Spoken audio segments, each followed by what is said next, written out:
New at 5, U.S. children's hospitals are near capacity as RSV cases spike across the country. Data from the Department of Health and Human Services showed pediatric hospital beds are the fullest they've been in the past 2 years. Ivan Rodriguez reports on the fear doctors have as flu season looms.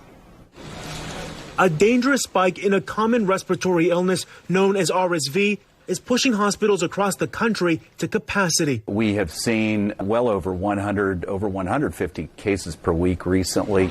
Pediatric hospitals are more full now than in the past 2 years, according to an analysis of data from the U.S. Department of Health and Human Services.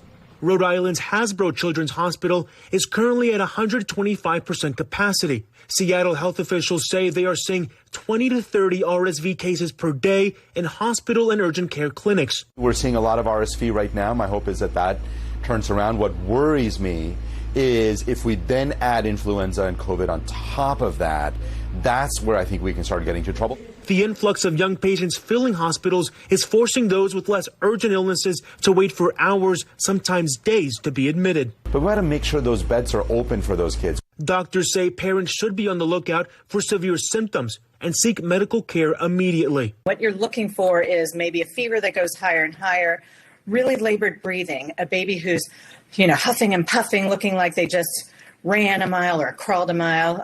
If they're grunting like, if their lips are turning blue, or if they're just so lethargic because they can't get enough air into their bodies. I'm Ivan Rodriguez reporting.